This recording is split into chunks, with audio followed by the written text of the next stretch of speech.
All right.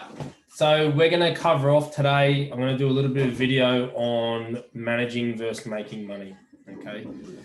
In the current environment, everyone wants to talk about it. It's no different, right? This has happened to me for years. People always come to me thinking about how can I make more money?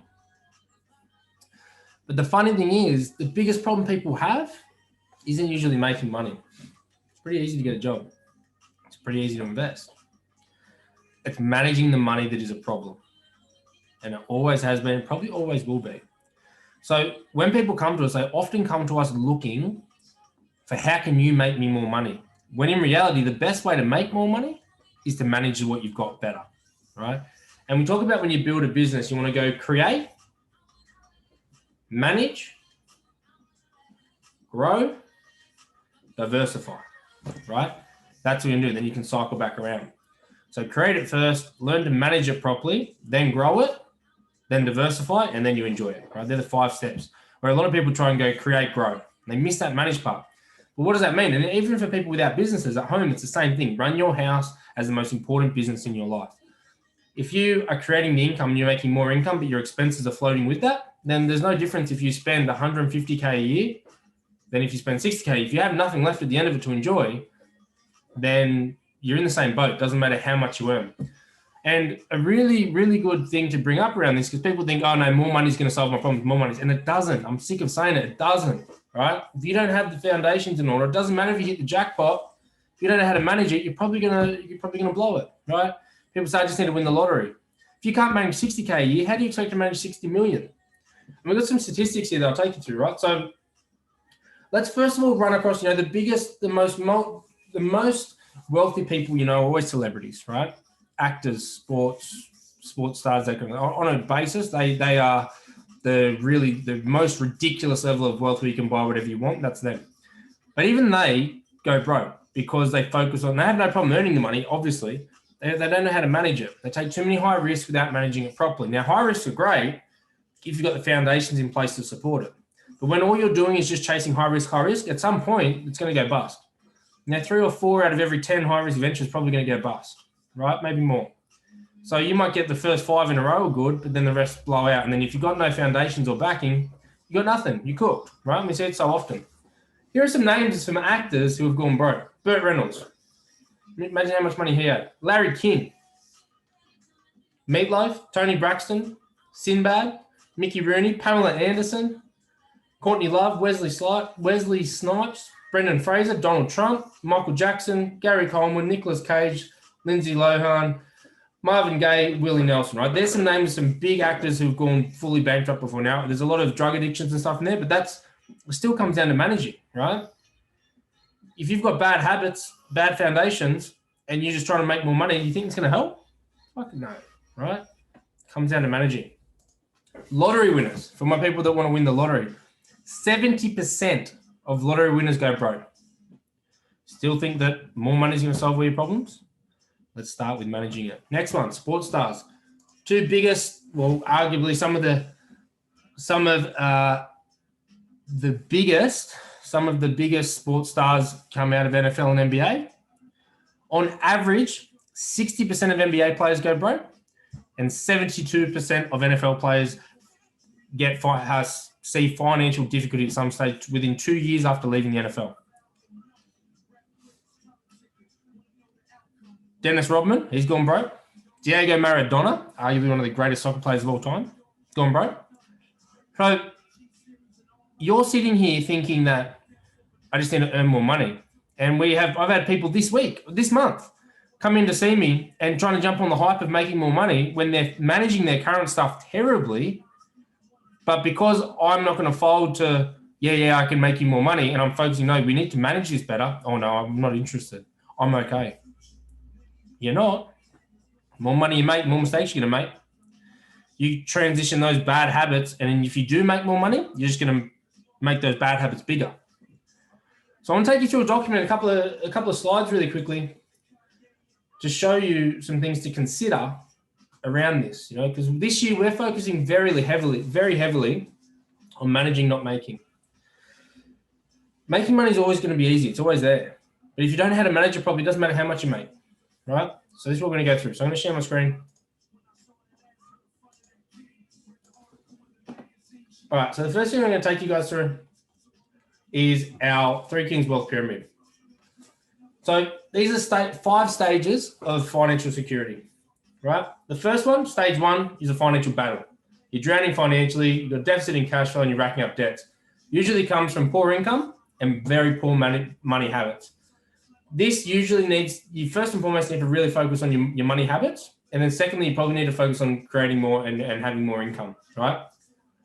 Then we go to stage 2. You're treading water, you're living comfortably, you're not moving forward. Now, this can happen no matter how much income you have. No matter how much money you have, this can happen. If your expenses just keep rising, but make more money, spend more money, you can sit here. And that's unacceptable. Realistically, if you're in your 30s and you're still at stage 2, you need to sort your shit out. You need to get on track. Arguably, I'd say up until 25, stage 2 should really stop at about 25. If you're still in stage 2, you need to really get your shit together. Now, stage 3 is the first positive stage, okay? Stage 3 means we've got a good surplus, we've got some good savings, we're paying down debt, and we're building wealth, right? Now, stage 3, if you do these habits long enough, you can stay in this stage here, and if you do the right things at the right time, you can almost guarantee that by 60, you should have some financial freedom, yeah? And enjoy your life along the way. But you're probably not going to be able to retire a little bit earlier, maybe a little bit, but you're not going to be able to live your dream life, but you'll have a pretty good life. So this is the minimum we want to be at. We should be trying to get to stage 3 by 25, 30 at the latest. Then we go to stage 4. So let me tell you what the difference between stage 4 and 5 are. So financial freedom, financial abundance. Financial freedom is having enough money to live the life you want to live, but no more, right? So let's say you need $80,000 a year for the rest of your life to live your life. But if that means financial freedom, you have the wealth to cover that. You can generate $80,000 a year passive income without working. But if you 1 year were to spend $200K, then you might be in jeopardy. Okay, that's where financial abundance doesn't matter if you spend $200, $300K, whatever. You've got more money than you know what to do with, right? To get to stage 5, we really need to have some relatively good source of income. But stage 3 and stage 4 are the keys here. Stage 3, if we do the right things at the right time there long enough, we'll get to stage 4 pretty quickly.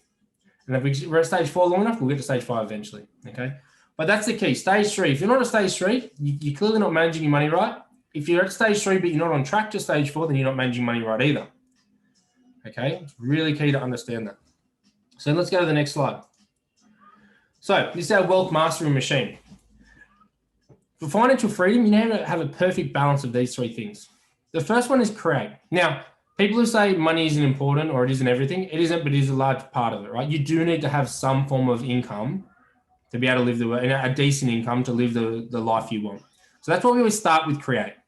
The problem is, because we put the focus on starting with create, people think that's the only focus they need. If I do it long enough, because it gets us off the starting line, actually get us to the finish line. There's a saying, what got you to where you are is not necessarily what gets you to where you need to be. And this is a great example. Because we need to create the income first to be able to survive and do the basic stuff and have some cash flow there to do things with. Once we've created a substantial income or a sustainable income, then the next thing we should do is really heavily focus on managing it properly. Putting all the right things in place, whether it's business or your personal life, to make sure that anything above as we keep increasing that income, we get more profit, right? Profit, more money that we can do the things we want to do with, whether it's lifestyle, investing, whatever. But if we don't, our expenses are just going to keep rising in line with that income, and we're not going to be any better off. We're just going to be spending more time trying to make more money for no reason, for no true happiness. So create, then manage. Really need to focus on managing. And the next part is define. Now, this can be an array of things, right? We can define our purpose in life, but around money, it's defining the purpose behind every dollar that you earn and spend has a purpose, so that we're not splashing out on things that we regret. Every dollar we spend, we're happy about. It's in line with what we consciously want to be doing with our life. Now, once we do those 3 things, then we cycle back around. Now we've created the base, we've managed it appropriately. Now we define our purpose. Let's create more, and let's do it again, right? We cycle through these things. With the right balance of these 3 things, that's how you get to stage 4 and 5. Okay, that's how you get to financial freedom, financial abundance. Just focusing on creating, it's not going to work, guys. I don't care who you are. Stop coming to me with this shit about, you just want to make more money, or thinking you just want to make more money. If you don't manage it properly, you're not going to get anywhere. And you're going to be wasting your time. You're going to be taking all these risks for no reward. Focus on managing it properly. Create, manage, define, keep rotating around, okay, in order, a balance to make sure you're living the best life you can possibly live. Stop just focusing on one aspect. Yeah. All right, that's it from me. Remember, focus on managing your money before trying to grow it exponentially. Yeah. Create, manage, define. Create, manage, define. That's what you need to do. If you look at that pyramid and you're not above stage 3, you need to get your shit together. If you're not stage 3 or above, you need to get your shit together. And if you are stage 3, but you're not on track to stage 4 or 5, you need to get your shit together too. All right, that's it from me. I hope that helped.